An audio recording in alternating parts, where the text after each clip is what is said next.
Let's go next to our caller from the 254 area code. Who's calling today from 254?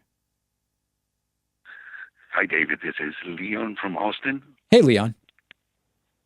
Great show.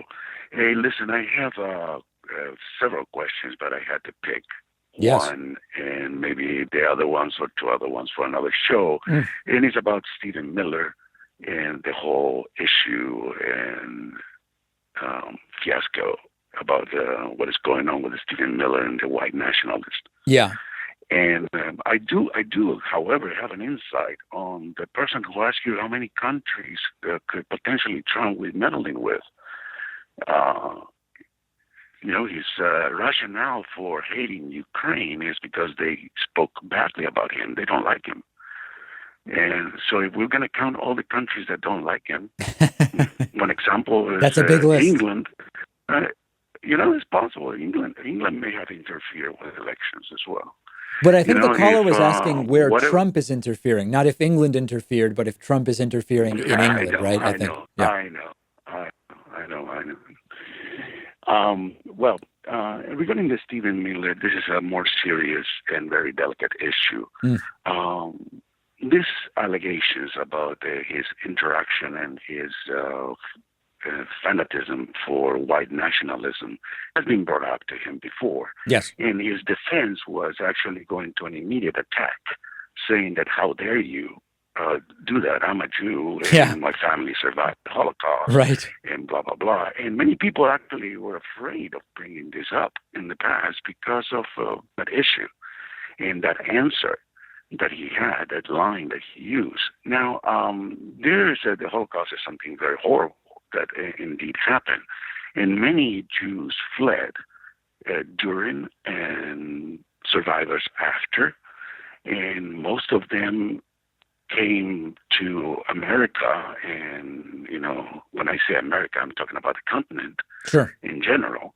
And with nothing, absolutely nothing. Yeah, I mean, it's like my family that went from Eastern Europe to Argentina with nothing.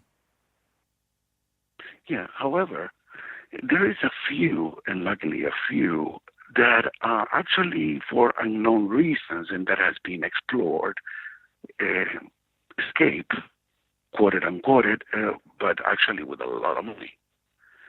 And there have been investigations and done by groups that also, there were some Jews that turned. So, Leon, let me put a pause in the direction you're going, because I'm not saying you're going to do this, but you may be about to go in a very, very ugly direction. But let me tell you this. Jews are, for the most part, very liberal. They have been on the forefront of the civil rights movement in the United States and in other places.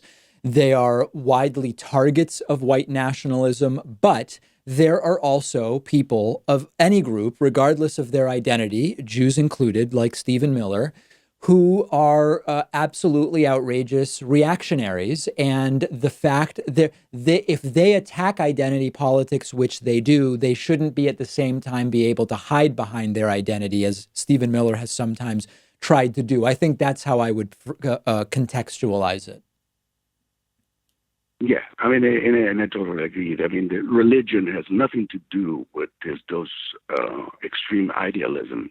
Yes. That you can profess, but nobody seemed to be able to put it together and put him in its place to answer that. Well, listen, Leon, I appreciate the question. Where are you from originally? Where are you from originally, my friend? Where I'm originally from? Yeah. I was born in Argentina, actually, but I suspected that from your accent. I am regularly around people from Argentina who speak English, and I am not surprised to hear you say that. From Buenos Aires or somewhere else? Yeah, Buenos Aires. Oh, you are. But I actually left Buenos Aires when I was 5 years old. So did I. My family moved to Peru. Oh, okay. And where I spent quite a bit of time there. Very nice. All right, Leon, I appreciate the phone call. Maybe the first fellow Argentinian that has called in. Muchas gracias. All right. De nada. Igualmente. Okay. All right. We'll talk to you very, very soon. We will mark him very, very high in the call scoring system, of course.